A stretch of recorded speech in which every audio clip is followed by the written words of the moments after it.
And a very warm welcome back to the Gimme a Whole Year Wrestling podcast. My name is Dom, and I nearly smashed my head on the wall, but I didn't. You are? Hi man, and if he smashed into the microphone, then that's probably even worse for our listeners. But that's all good. You was headbanging. You was excited. I was excited. I was good. super excited. I'm excited to be back. Yeah, we've been away for a while. We're back, and we're going to try and get them to you as quickly as we can. Hopefully every Friday. I'm hoping we'll try and release an episode. Indeed. Today we are looking at In Your House 6, Dom, which is now given the subtitle Rage in the Cage. Yeah, Rage in the Cage. Rage in the Cage. But again, this was done after the pay-per-view had aired, much as we talked about the Season's Beatings pay-per-view in the same way. February the 18th, 1996 in Louisville, Kentucky. Someone signed with the company at this point. Oh yeah, a man that has had a great influence on both of our wrestling lives. Yeah, they picked up a guy from ECW called Mick Foley. And I can't wait to see his work, man. I can't wait to see his work. One of my greatest career highlights as a journalist for Soundsphere magazine was cheap plug, was interviewing Mick Foley and having the opportunity to do that. That's awesome. Hopefully we're going to head down to his show in Sheffield later this year, so we might have some content from that. If anybody wants to check it out, soundspheremag.com, we have interviews with Kurt Angle, Ric Flair, Bobby Roode, Viper, and a few others. Viper, Rob Piper, Niven. So we have a few, and it's something that we're going to do more and more of. Ric Flair, did I say Ric Flair? Woo! He couldn't understand my proper Yorkshire Northern accent. Proper Northern lad. But yeah, so check that out. We're going to do more of that for this, affiliated with this podcast. You did Pete Dunne for us, I did do Pete Dunne, which is on the Soundsphere magazine. If you go to our Facebook, we share links on there occasionally, so have a look. Let's set the scene, man. 1996, February. Man, this was a good time. Good time for music, as it turns out as well. Number one film in the UK. Go on then. Jumanji. Oh, man. Robin Williams. Do you know I went to college in the same time that's filmed? Mental. In America, yeah. Mental. Keene State. Shout out to King State. Just in case anyone is watching, any of my old friends. Yeah, and obviously The Rock had later starred in the remake of Jumanji. Yeah. Have I not seen that yet? It's really good. Is it all right? It's really good. I actually watched that in Boston last year. Yeah, it's actually all right. Like really dumb films, you just sit back and go. It's actually really fun. Jack Black's in it as well. Well, yeah, because I did a sequel called, was it Zathura? Space Adventure to Jumanji? Oh, was it based in France or something? It was based in space, man. Was it? Yeah. That's really funny. It was. Because speaking of space, man, the UK number one single at the time was Spaceman by Babylon Zoo. Still one of my absolute favourite songs of all time. So much so, in fact, this episode's all about me. Each episode is about you. My band, the Parasitic Twins, my doom metal band, has just done a cover of that we're hoping to release later on this year. We'll share it on the Facebook. Keep tabs on the Parasitic Twins Facebook page for that, because I love this song. I've always loved this song, and if anybody wants to go back and listen to The Boy with the X-Ray Eyes, which is an album that came out very soon after the single. By Babylon Zoo? By Babylon Zoo. It's actually really good before its time. This track was weird because it was on the adverts because the intro, but the track itself was nothing like. So people bought it expecting this dance weird thing that they'd seen on Levi Jeans ads, but it was actually like an alternative electronic rock tune that you might see, like, like a Nine Inch Nails type vibe. So this podcast is about wrestling, but here you are with the Babylon Zoo history. Like now though, at this time we're gonna start talking about. There's a lot of musical crossovers between our taste and the stuff. Absolutely, man, especially in wrestling. Yeah, the stuff we grew up with. Not yet, but coming up. Crosses over. So it's very much so. The pay-per-view begins with a polite warning by Sunny.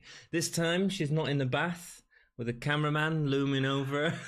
I mean, this time she's on the beach wearing a skimpy bikini. What does she say? How does she make you feel, Anthony? She makes me. This program contains material too hot to handle. She says, "Viewer discretion is advised." I appreciate Sunny looking after our well-being and mental health. Indeed. Yes. She was stunning, and you can see why WWE was using her like this. Oh, absolutely. Yeah. I think that she was very pleased that she was able to contribute in such a positive manner. Yeah, but the thing is, if I was a non-wrestling fan watching that, I'd go, "Ooh, what's too hot to handle?" And it'd keep you stick around. Which I think is absolutely. This is why we get all the crossover. It's funny though now, isn't it? Because things are more sensitive. You saw the backlash a few months ago when they started doing that angle with, like, there was a scene where somebody walked into Alexa Bliss's dressing room. Yeah. And she was covering her up, and everybody freaked out. Everyone was like, you can't do that. Yeah, go back and watch the Attitude Era. Same with the Uso and Mandy Rose stuff. Rose thing. Like, now, people are really, for better or worse, people are very sensitive, and people. Absolutely, this kind of thing would even this intro rock people, would lead to uproar. It would, I think there's a balance of it. I think it's okay to have a bit there as long as the performers are comfortable with it. I heard rumors that Alexa Bliss wasn't comfortable with it, which I think is then inappropriate. But if the performers are comfortable with it, we can push the boat a little bit. WWE is changing at the minute, and they're looking back at a period which we're looking at now, which led to one of the biggest booms in wrestling, so absolutely. And you do see them, to their credit, on things like the Edge and Christian show, which we've seen quite a bit of, and other things on the network. They do poke fun at this era, and the ridiculousness of it now, because I think they realise that you have to be, so self-aware. Now, whereas WWE wasn't a self-aware product. Back at this time. Video package at the start showing the feud between Diesel and Hart, including a little bit of Undertaker sprinkled in there because the three were having a who's going to be main event of WrestleMania type thing. The depiction of the Hart and Diesel feud was probably more exciting in this video package than the actual Diesel and Hart feud. I think, again, it's one of those things where could be quite controversial to say, but I think when we looked back on this before we began this podcast, or in the early, we look back at these feuds and think, blooming heck. Oh, some of them are rubbish, man. Yeah, we think, blooming heck, that's amazing. What an amazing time to be a wrestling fan. Yeah. But then you watch this stuff like, we're about to, watch a match where two dudes bring, baby prams and talcum powder, and, it basically ruins one of my favorite wrestlers of this era, the 1-2-3 Kid, for me as a legitimate hero. Well, that's interesting, because I know Sean Waltman had a lot of issues with it himself. It was a hero of mine at the time, and it kind of ruined it for me. And I think that, like I say, there's a lot of things, going back to what we were saying, that we've said this quite a lot on the podcast. Now, I want to extend that to the audience. Is there any pay-per-views that we've covered or that you have watched that kind of, it's kind of ruined it for you? You go back to it and you think, rose-tinted glasses, etc. Yeah. But then you go back and watch it. Some of it was. You go back and watch it like this, two of the greatest names in WWE history, Diesel and Bret Hart. Yeah, and it Diesel's poor, isn't he? Yeah, but he is. Actually, if somebody, it's on YouTube now. I know we're going off topic. There's a brief feud a few years ago between CM Punk and Kevin Nash. Yeah. And CM Punk blatantly rips into this time. Of course he did. And Diesel's like, look at me, I was, back in 1996, I was single-handedly changing the company, and CM Punk was like, what were you watching? It's true, man. I mean, it's absolutely true. And we found that with a lot of wrestlers. Let's talk about the match that you are referring to, which is the Crybaby match. The loser of the match will have a diaper placed on them and fed with a bottle. This is Razor Ramon versus the 1-2-3 Kid with Ted DiBiase. We see footage from the Rumble when the 1-2-3 Kid cost Razor in his match against Goldust, as well as the 1-2-3 Kid taking a stroller to a match against Jeff Jarrett and beating Razor with it. Weird stuff, man. Yeah, I remember getting so excited about heel 1-2-3 Kid, even though he was a hero of mine. I was like, oh, cool, maybe he'll get a main event push off the back of him being sided with, of course, the $1 Million Man and this, legendary person. But then this happens, and even for Razor, even at Razor's star level, this was weak. I mean, this was a this was a TNA level gimmick. This was like absolutely something you could see in TNA. There was lots of gimmicks, but I was watching a great match yesterday, Super Brawl 3, I think it was, Vader versus Sting, a White Castle of Fear match. It's basically a leather strap, and they've got to touch all 4 ring posts. But actually, as stupid as it sounds, it made for a really interesting match. Yeah, no, sometimes. So the gimmicks, just throw them out there. Some of them work, some of them don't. Yeah. This is just a humiliation. I think this was a time of really over the top gimmicks, and as soon as Stone Cold hits, things started to get a little bit more. I don't think it did, but we'll see. With characters like Godfather and Valvina. Yeah, but it's still more entertaining than this, and then Duke the Dumpster Drosy. Anyway, the 1, 2, 3 kid comes down the ramp with a stroller and a razor bear before throwing the bear in Razor's face. He didn't oversell it, which was good to see. Yeah. These two always put on good matches, to be honest. These two, whenever we've seen them in the past, have always put on solid chemistry, matches. Really good chemistry. Great opener. And I think that comes from the click as well. I think they wanted to work with each other and make each other look good. We see a spot where DiBiase hands 1, 2, 3 kid some baby powder. He throws it into Razor's eye, leading to the 1, 2, 3 kid getting the upper hand, but he can't. You get the pin on Razor. 1, 2, 3 kid jumps onto Razor's back for the sleeper, and Razor bats him off by going backwards into the turnbuckle. But the kid jumps back on. It was clever, good stuff, you know. He didn't just hit it and then he falls and then they move into the next section. That motivation of wanting to carry on doing it was I think good. That, and I think Kid was playing up to that, kind of sort of not ferocity, but he always had that kind of, he wasn't going to quit, he wasn't going to give up, which was a brilliant part of his character until the end of this match. Yeah. Like, I don't know. I have a lot of problems with this match. Oh yeah, no, I agree. There was a nice punch set up by Razor, so he misses one punch but catches him with the next. It was a bit like Tyler Bate with a bop and bang. It was cool. Razor rolls through a cross body attempt for a close 2 count. The 1, 2, 3 kid hits his back heel kick, which can't put Razor down, but that's a damn good heel kick, man. He was one of the best. He's still one of the best at doing them. Well, I have seen him do one recently. Actually, he can still do them. Really? Wow. Yeah. Good. Razor counters with a fallaway slam off the second turnbuckle, which looked like a really hard language. These two were really putting the body through a lot. And there was less give in the mats back in 96. The mats changed in terms of the springs once Vince McMahon was in the ring. Yeah. After... Oh, God, what was it where he was against... Stone Cold. The first one, Vince come out of it and he was like, the mats are really hard, we need to change it for the performers and stuff. But it wasn't until the owner of the company got in the ring, which is mental, really. So 1, 2, 3 kid goes for a handful of baby powder, but Razor kicks his hand into his face, leading to a Razor's Edge. However, instead of going for the pin, he lifts him up and gets a second one. Razor then forces the baby bottle into Waltman's mouth before grabbing the baby powder to place it on the 1, 2, 3 kid's bottom. Yeah, so Razor wins the match. And then, bit weird. Yeah, and then Kid is humiliated, and it makes a perfectly legitimate contender look ridiculous. And it's not the first time we're ever going to see that in general.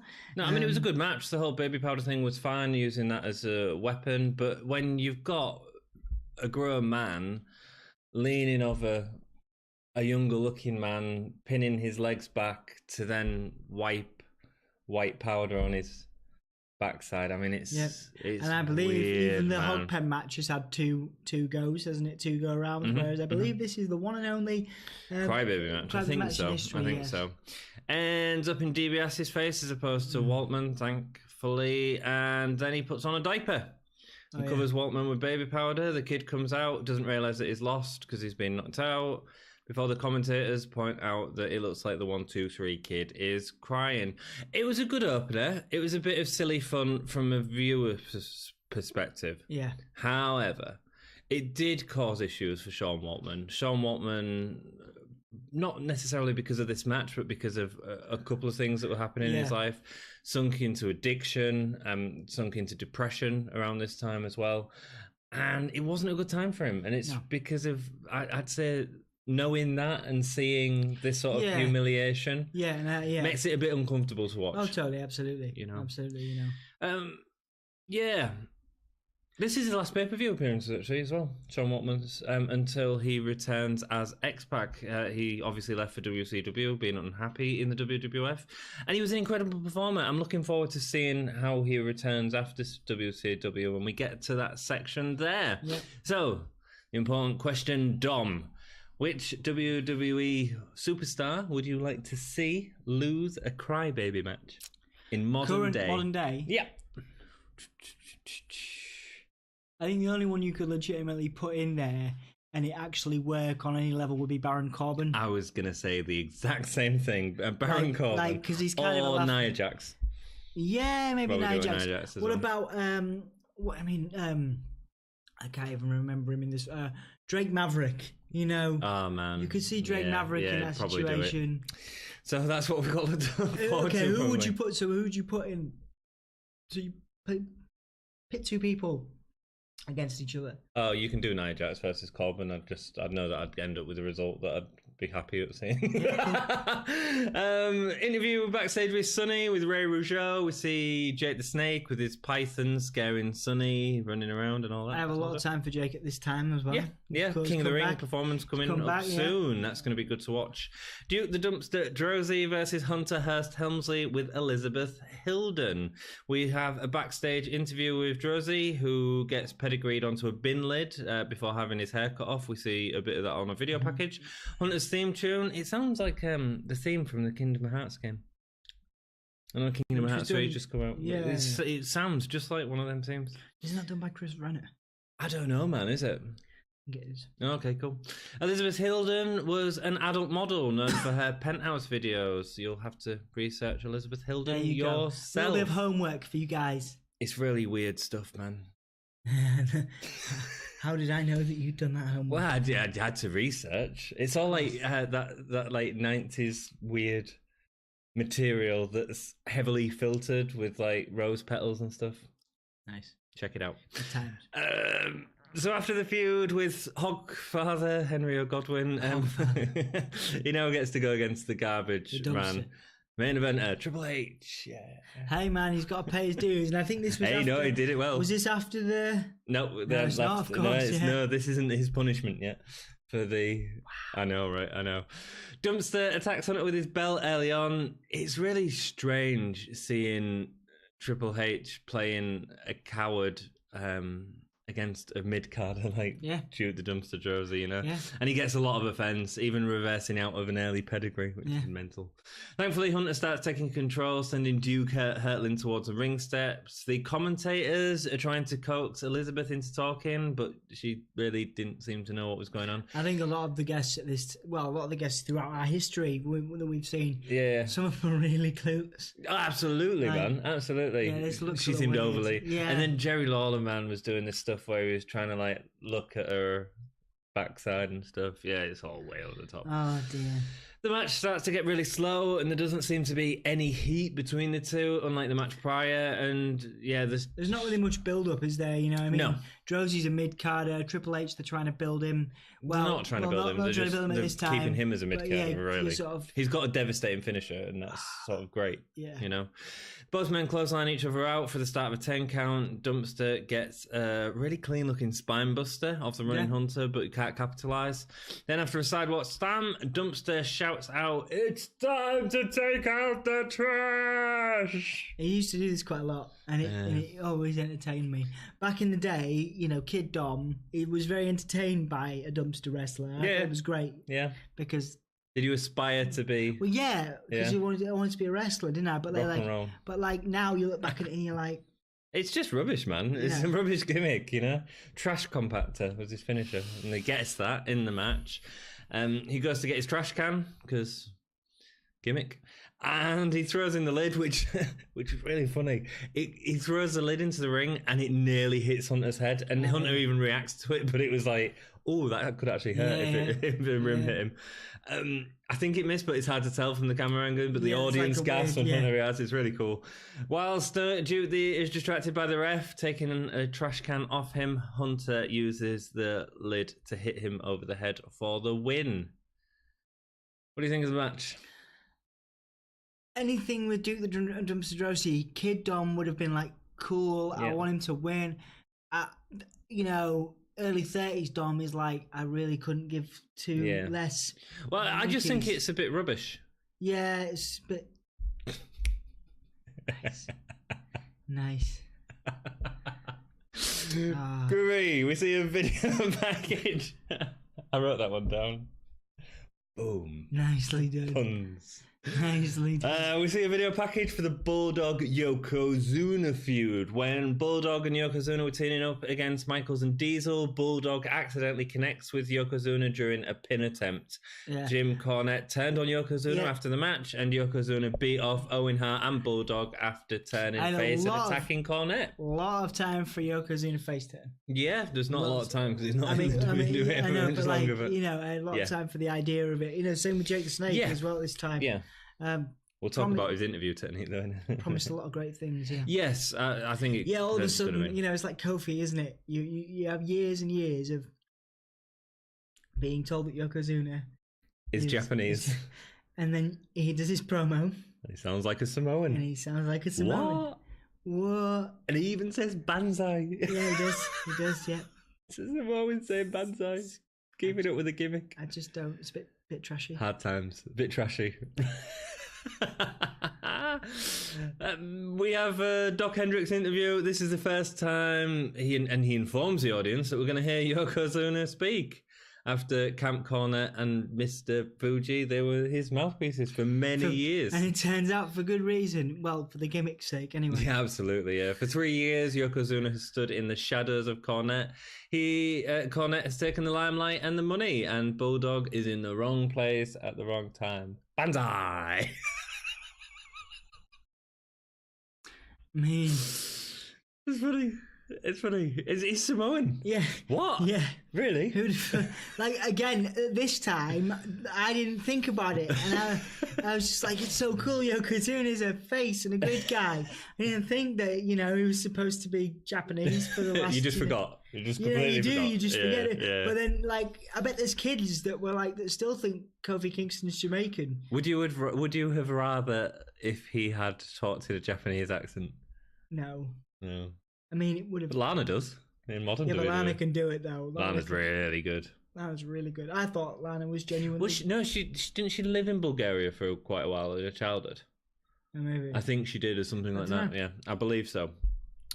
Yokozuna versus the British Bulldog with Cornette for first match. Before we carry on, if you're enjoying the video and you're still sticking around, thank you so much for watching the video. Yeah, thank you. Hope you're enjoying our stuff. If you leave a comment down below, it lets us know that you're enjoying it, and a thumbs up always helps. And as I was about to plug over the microphone, you can see my Gimme a Whole Year or our Gimme a Whole Year t-shirts. You can get those from Redbubble, and also our finally activated Patreon that does exist. Yeah. You can go to patreon.com/Gimme a Whole Year if you like the podcast, and we've been advertising that for a very long time, and I've just pressed the activate button. So now it exists. Now it's a thing. Please send us a few quid if you can. If you can't, don't worry about it. Everybody gets the same. The like helps us, you know. Everybody gets the same podcast regardless. But if you think that you would buy us a pint or a cup of tea in a bar, if you saw one of us, a brew, if you would do that for us, then this is basically the same thing. Just, spend us a couple of quid. There are some rewards on there, you know, for a bit more money. We need to update them rewards. Yeah, but basically... We'll put your name at the end of the video. Exactly. Like that as well. So but also if you just want a couple of quid, anything helps us keep this going. So please do that if you want to. But if not, we'll still love you. We'll still be here. We'll still be pushing and promoting excellent sports entertainment on the Gimme a Whole Year Wrestling podcast. On with the show. Facebook, Twitter, and are you going to set up an Instagram account? I'm going to do that, yeah. Wow, you promised it on camera. I'm going to do that tonight. Are you going to keep up to date with it as well? Tonight. Yeah, you know, I will do. Boom. I will do. And I'll post images and stuff and everything. Mental, huh? Great. Rock and roll. Cool. I like it. Do it, yeah. This is it. Yokozuna versus British Bulldog with Jim Cornette. Jim Cornette is in British Bulldog's corner. Yokozuna gets face reaction and comes in quick against the Bulldog, as quick as Yokozuna. I mean, I got to give I got to give him credit. Like, you know, people were behind him. Yeah, there was, yeah. Absolutely. Also, yeah, but he turned on Cornette, and Cornette was a instant gratification. You notice he had his face beard. Yes. You know, his face beard. He signified his face turn. Yeah. By growing facial hair. Wow. He was now badass Samoan Japanese Yokozuna. You didn't just say that word. Yokozuna misses an elbow drop. Yokozuna's now selling for Bulldog as he delivers a series of forearms and clothesline. Bulldog did a really good job in this match in terms of making sure he was in the right position to take the offense. You know, Yokozuna was a solo worker primarily because of his size. Bulldog was really good. I was really impressed with him. Again, so much time for Bulldog, and we say this every time Bulldog comes in.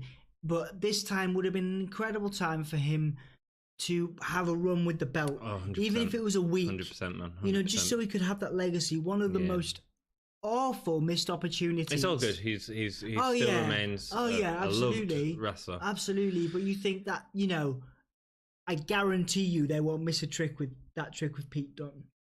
You know, I guarantee you that no other British wrestler, not no other British wrestler, of course, but they missed the trick with Regal. Pete Dunne's going to have an incredible career. Yeah, I don't even know if he'll be Universal Champion though. I think here's an incredible run for Pete Dunne. You keep him, the NXT UK title. You keep that on him, and you beat Bruno Sammartino's streak. That'd be massive. Clever. That'd be massive. And the end of that streak, and we're talking about 5 years' time, probably, it'd be like that could be main event WrestleMania. Him versus Triple H makes all the sense in the world, you know. The person to beat that streak and the build up to it would be massive. I don't often compliment you, man, especially not on the Gimme All Your Wrestling podcast, but you would be an incredible booker. Yeah, it's a good story, man. Good story. Anyway, sorry, yeah. Yeah, back into the match, Cornette gets a slide jab with his tennis racket, but Yokozuna eventually avalanches Bulldog in the corner. He goes for his banzai drop, but Cornette drags Bulldog's defenseless body out of the way. Bulldog goes for the clothesline again, but this time Yokozuna doesn't sell them. Instead, he hulks up. What is a Yokozuna Hulk Up called, Dom? We've got a Toma Hulk Up, which was Tatanka's Hulk Up. It's a Yoko Hulko. A Yoko Hulko. I like it. It's a shame he's not with us for not much longer in terms of time. Yeah. But Yoko Hulko. I like it. Cool. Hulko Yoko. Oh, Hulko Yoko. Hulko Yoko. Yoko hits the fallaway slam followed by the Bailey to belly. Which looks much better when Yokozuna does it. Much more legitimate. Absolutely, man. Absolutely. If there's anybody I don't want to get a belly to belly from, it's Yokozuna. Yeah. If there's anybody I was going to take a belly to belly from, it would be Bailey. And not for any weird reason, but I think it would hurt much less. I'm going to go off topic at the end of the match, but we'll save it to the end of the match. Then Cornette comes in with his racket, starts hitting Yokozuna, causing Bulldog to get disqualified. Then Vader comes out in his street clothes. Yeah, and man. He's like, look, society here. Happy street clothes with his mask Happy on. Society Vader, just in his clothes, and it feels like Vader on a weekend. Yeah, man. Night out. Yeah, he's got his jock strap on his face. You know, he's got his little Vader t-shirt and his jacket, whatever. You know. You missed my jock strap joke. It's like he wears a jock strap on his face. I mean, it is. Vader comes down to save Cornette. Bulldog and Vader start throwing fists at Yokozuna, and Vader handcuffs him to the ring ropes. It's really interesting to watch this beatdown. Vader was known for being a hard worker. He hit people. He legitimately hit people. A match with Mick Foley, man, in WCW. Boom. That's a fight, you know? Yeah. And you can see Yokozuna. He's working with Bulldog, who is clearly a safe worker, and them two clearly had a relationship. Vader's like proper punching Yokozuna at times, and Yokozuna is throwing back potatoes. But because he's beating off two people, when he goes to hit Bulldog, it's slightly softer. It's great, man. It's great. It's just interesting to watch stuff like that. Yeah, cool. It was good. The match was a bit naff. It was a Yokozuna match. Ultimately, it was okay. I think I have a lot more time. I have a lot more time for Yokozuna, and I think I still get caught in the storyline of it. Like the Samoan, the Japanese man becomes Samoan. Yeah, but also the good guy thing. You know, Yokozuna had been a bad guy for all the time we've seen him, and then we'd see him as a good guy, and people love it. People like him as a good guy. Cool. At this time, I think. Belly to belly, Bailey to belly. When Bailey turns heel on Sasha, right? It's after the loser match. It could happen at WrestleMania this year, I think. What, for the fifth time? What, when Bailey and Sasha are always turning heel against each other. Yeah, not a big one. Like they had obviously the one in NXT, but we've not really seen a proper heel Sasha, heel Bailey. We've never seen a heel Bailey actually. So Bailey goes to cuddle her at the end of the match, right? Because they've lost the tag team championships or whatever. Goes to cuddle, turns it into a Bailey to belly. That's neat. That's cool. Yeah. I can see that. Cool. I can see that, yeah. Rock and roll. Backstage image of Goldust cuddling a guy backstage, forcing him to wait. He's like hugging him. Yeah, proper, some poor guy backstage. He's just stroking his chest. It's the kind of thing me and you used to do to people in college when we were younger, just to make people uncomfortable. just to freak trying to get them to leave the canteen so we could steal their chips. Just to make people freak out because we thought we were so edgy and cool. Ooh, edgy. It's quite funny. He's making him write a script about him and Razor. It's okay, It's and he's like totally no-selling the fact that he's not bothered, is he? No. He's not bothered at all. No. Video package of Owen Hart and Shawn Michaels, including the Doctor telling Shawn that he can't wrestle anymore. So much about this match, man. I was so excited. Owen took blame for this, and after Michael's second Rumble win, he puts his WrestleMania match up tonight that he obviously won at the Rumble. I like this. Because it feels like Owen could take that spot off Shawn, and it would make sense to have a Bret. It really Owen works. Rematch. It really works, and this was legitimately an exciting point for the card for any wrestling fan, any casual wrestling fan who would know. I think at this time, Shawn Michaels, and certainly the Hart legacy, the Hart Foundation thing. There was two biggest guys in the It was a thing culturally outside of wrestling. Yep. People knew the Heartbreak Kid. Yep. And they knew the Hart Foundation, so this was a selling point for me. Yeah, absolutely, and what a match it leads to. Backstage interview with Tom No Mullet Pettingale and Michaels. Again, mentions of the Click. There's quite a lot of mentions of the Click, even throughout the match. Vince and Jerry are mentioning the Click a lot, trying to turn that into a thing. I don't think in pay-per-view wise, we all know the history of the Click, but it doesn't really make sense in kayfabe, does it? Not really. I mean, if you talk about the Click and you say Sean Waltman and Razor Ramon are in it, and here they are in a Crybaby match, it doesn't really... No. It's never sort of confirmed who's in the Click until they want it to be confirmed. Do you know what I mean? It's a bit weird for me. Again, you could do that now.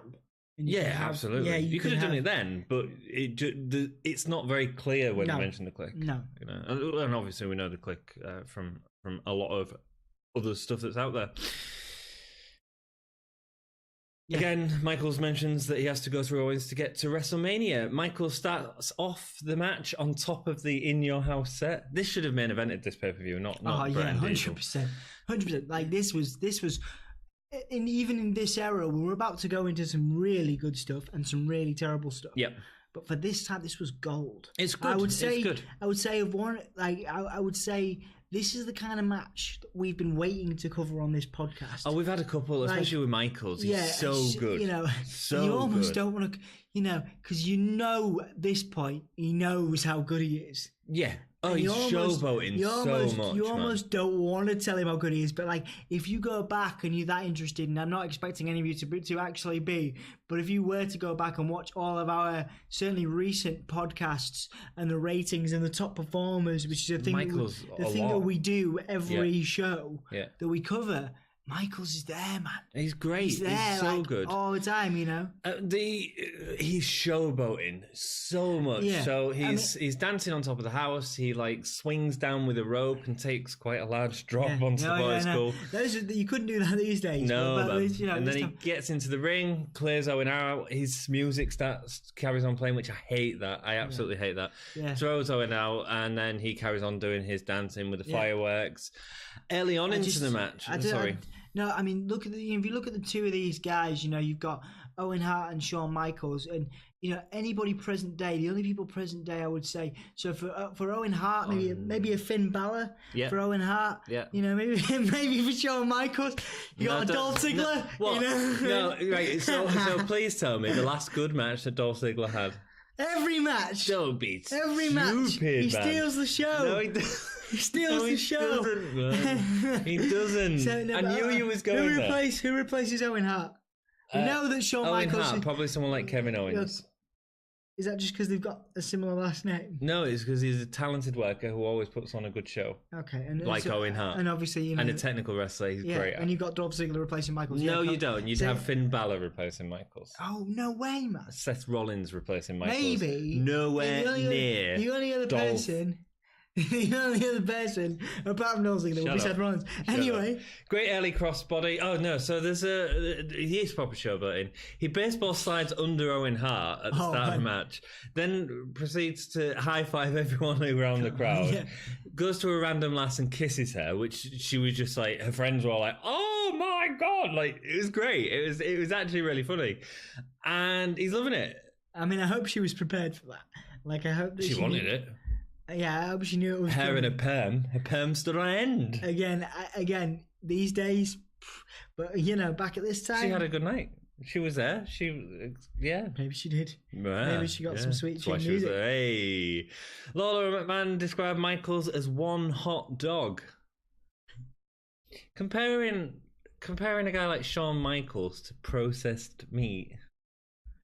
I mean, weird, or a hot dog, as in a dog in a hot car, you know, which is panting. And dog in a hot car. Well, a hot dog. A dog walking on coals. Awesome. A dog walking on coals. Yep. And I don't imagine that looks great. So, you know, I'd be sad for the poor dog. So, you know, yeah, it's a weird comparison, isn't it? It is, yeah. It's just weird. They're just so weird, Lawler and McMahon sometimes. The Frankensteiner looks great. There's a moment where they both flip to the feet at the same time. Really nice in-ring work there.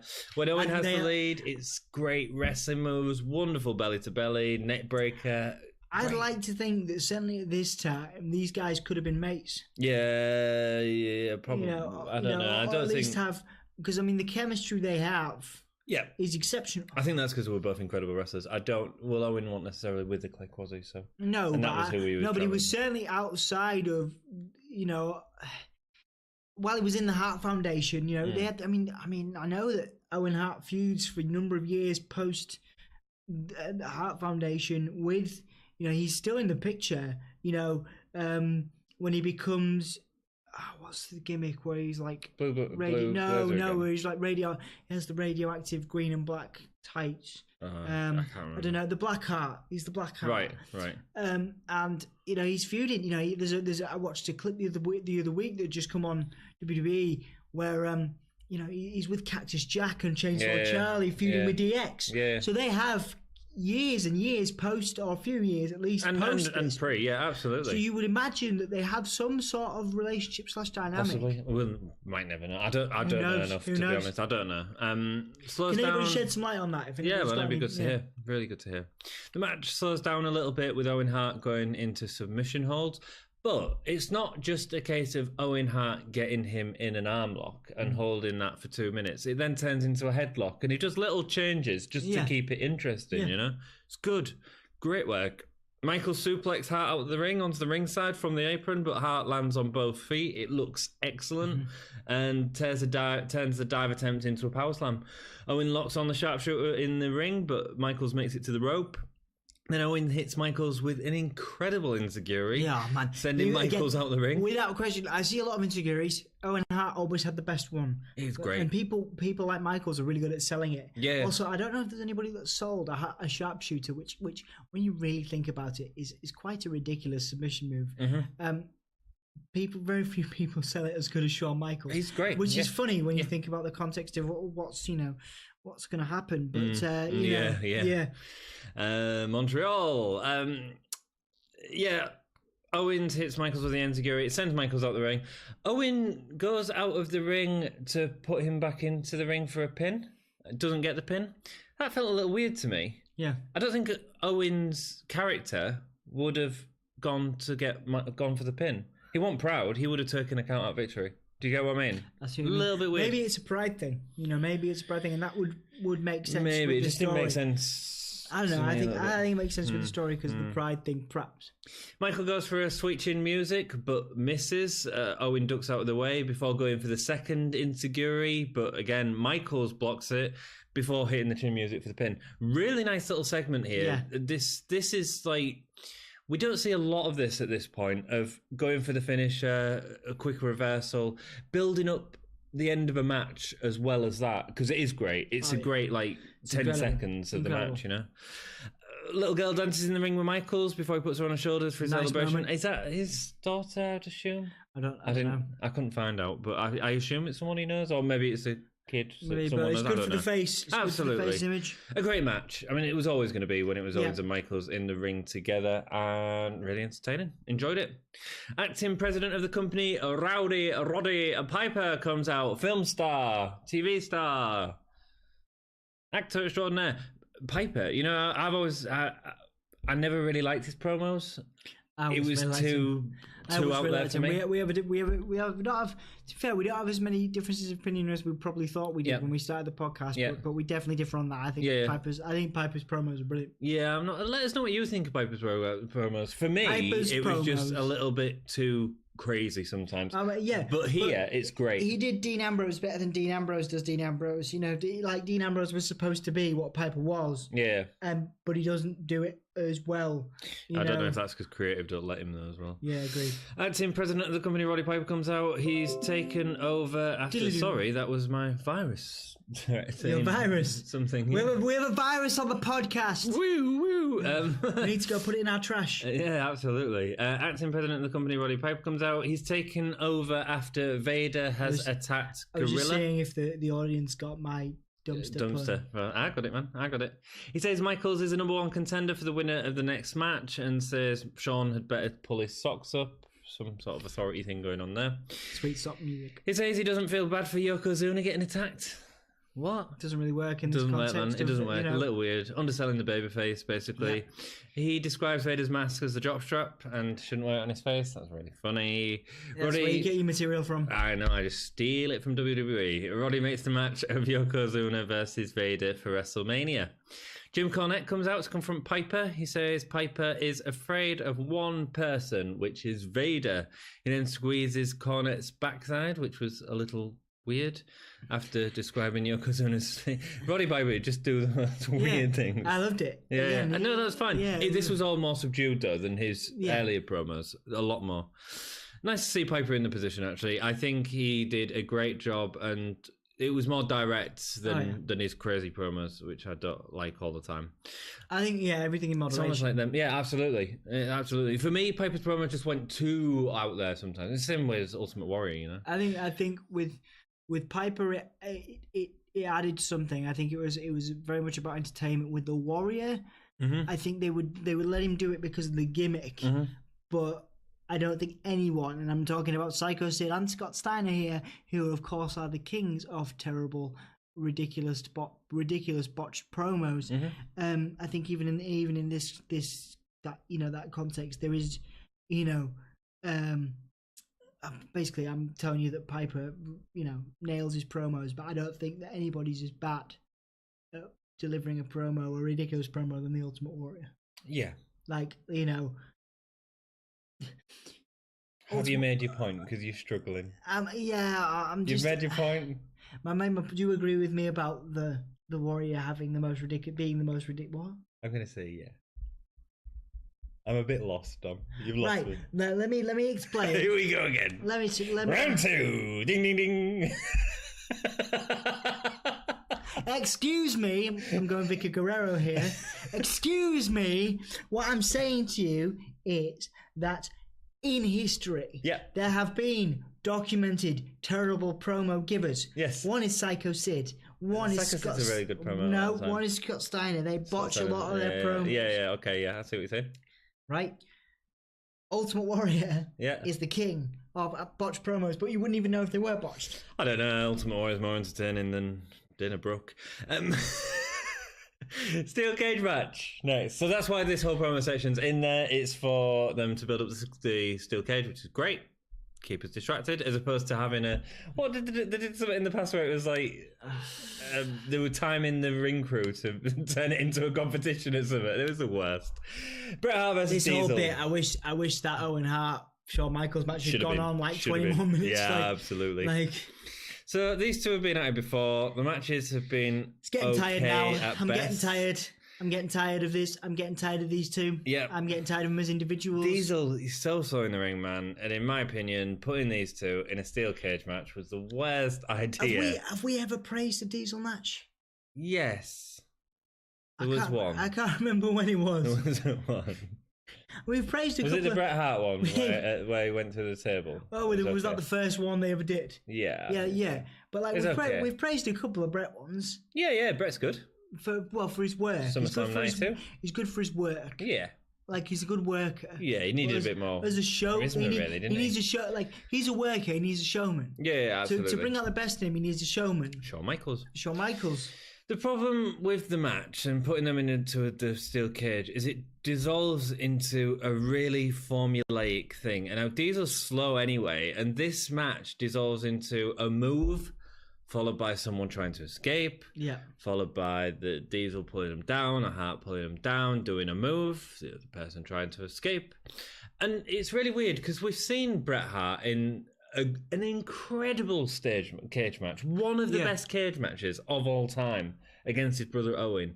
And here, it doesn't work at all. Well, no, because again, we're looking at Owen Hart is the performer of the pair. Yeah, He's exactly. the sports entertainer. Yeah. Bret was always about wrestling. He was, he was always about the technical wrestling skill. Yeah.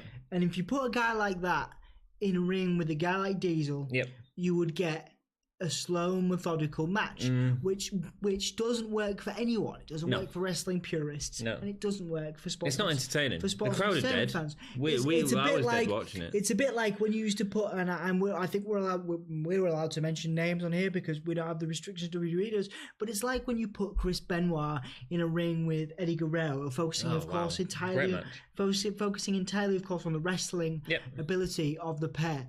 You have Eddie Guerrero, who has that technical ability, like Owen Hart does. He has a technical ability, but Eddie Guerrero understands, I think, how to, I know, as Owen does, how to put on a show. Yeah. And now, Bret, I think, was always technically pure incredible. Wrestling. He was a wrestling purist. He didn't need, a bit like, this could be controversial. There we go. Daniel Bryan. That is controversial. Daniel Bryan. What are you on about? Daniel Bryan, Daniel Bryan is head over. Okay, saving grace for Daniel Bryan. I'll think of somebody else because saving grace for Daniel Bryan is his promos. His promos are exceptional. Bret Hart promos. Yeah, but his ring work's exceptional. Bret Hart promos were as boring as his ring work. Yes, yeah. Now, I'm sorry. I'll move because I know we've got to move through this. Yeah. But what I'm saying to you is that Bret Hart was just a wrestling purist, and you have to have. You can be more a wrestling purist, but you have to have the entertainment factor. Yep. Benoit was an example of another guy who was just a wrestling purist. He didn't really have that entertaining factor. No, and he needed. But you put him with someone like Eddie Guerrero. He needed a guy. And there's a few. I don't know if there's anybody like that today who is probably pushed back by their technical ability. Maybe like Dolph Ziggler. He can't cut a promo or wrestle. No. You're full of rubbish. No, maybe just quick. Oh man, I've lost it now. I was just trying to think of a guy like maybe William Regal. Okay. If he had that flair for entertainment, maybe he'd have been a WWE champion. Maybe. Do you see what I mean? And if you weren't addicted to painkillers, was it Regal? Was it painkillers? I think it was painkillers. What's your teacup? What's your teacup, which you can buy on Red Bull. On papers from Red Bull. Bret misses an elbow in the match. So, but your point's made. Does it make sense? Yes. Are you just saying? No, it does, absolutely. Bret needed someone that was showboating to work with. That was the point that you made. Yeah, it's good. Bret misses an elbow, so both men try to escape. Tell me how that works. I think there was some serious miscommunication between the two. It's poor storytelling. I think there was some tension between the two performers for whatever reason. I think either Bret Hart was trying to hold back Diesel or Diesel was trying to hold back Bret. Bret Hart, backstage. He could have a match that was incredible against Bulldog, who completely forgets everything that he's doing in the ring. It's weird. It's really weird. The other problem with this match is Diesel is so tall. He towers. He makes the cage look tiny. Yeah, it's weird. It's really weird. The cage needs to be higher. There's a moment where Diesel catches Bret on top of the cage, but instead of delivering any move on top of his shoulders, like a power bomb or something that would have made sense, he ends up pulling Bret onto the floor, and I think he does a sidewalk slam or something. It's lazy. His sidewalk slams were always good. One of Diesel's best moves was the sidewalk slam. But again, it's lazy. Again, it's not exciting. It doesn't pull in the audience. Bret starts working over Diesel's knee, but gets Irish whipped into the corner for one of the incredible sounding turnbuckles connections that he really does know how to get it, and it's on his sternum this time, and it sounds great. Probably the biggest pop of the match, apart from the ending. Bret reverses a slam to push Diesel into the cage before trying to lock on the sharpshooter, but Diesel escapes, poking his eyes. Crowd starts to get into it a little bit here because it's start booing Diesel. Diesel low blows Bret as he tried to escape. Again, more boos from the crowd. Then as Diesel is escaping, a hand reaches up from the ring with a glove on it. A purple glove. This was... And Undertaker comes out, drags him in, leaving Bret to escape the cage. So Undertaker has interfered and cost Diesel the match. Diesel escapes the ring with ripped trousers. What was going on down there, man? Was the Undertaker trying to rip off Diesel's trousers? I mean, you know...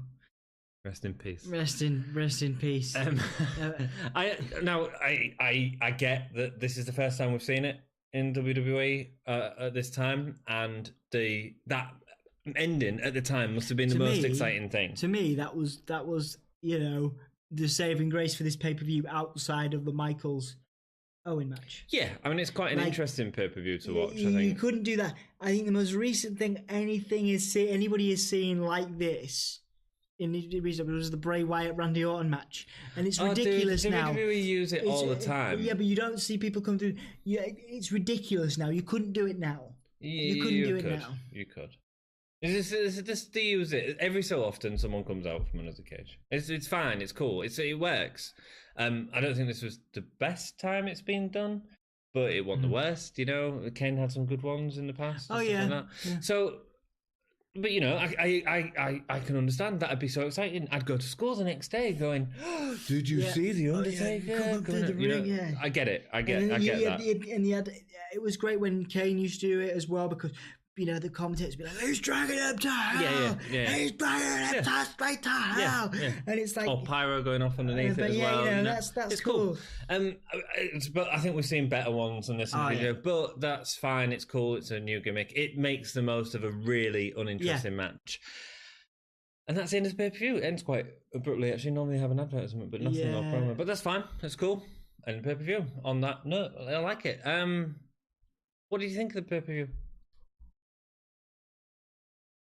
It's okay. I think it's interesting. I'd say 2 gay stars from me. I'd give it 2 gay stars. The Michaels Owen match. Easily the best match. The Undertaker glove thing. And for me... Best moment Undertaker, yeah. Yeah, and for me also, just to like, because I enjoyed Yokozuna's face turn, his time as a face. That was nice for me. The beatdown was cool. Yeah. It's an okay pay-per-view. That was nice for me. I'd probably give it 2.5. I'd say okay. I'm going to still give it 2 because like that match. Best performer? Michaels. Oh, dude. Michaels, I don't want to say, it's got to be Michaels. It's got to be either Owen or Michaels, but you say Dolph Ziggler every podcast, so why not say Michaels? The superior Dolph Ziggler. You're saying Dolph Ziggler is superior to Shawn Michaels? Yeah, I know. No, I'm saying... Thanks for coming to my side. Oh, okay, maybe I did say it wrong. Thank you very much for watching the podcast. We hope you've enjoyed it. Any feedback you give us or communication on Facebook is always appreciated. Please hit us up and let us know what you think. Thank you. Also, if you like us on Facebook and Twitter, that really helps us out. A like on the channel is cool. The Gimme Whole Year t-shirts are available on Redbubble. Patreon is available. Go there and send us a cup of coffee. Yeah, you can send us a cup of coffee. Send us a brew. Send us a comment. You can comment us on there as well. Just just engage with us, man. Engage. Cool. Engage. Thank you so much for joining us. I've enjoyed this episode. Yeah. We will see you. Nice to get back together. Next time, very soon. Keep it most emphatically gay. I haven't got the titles queued up. Say something else.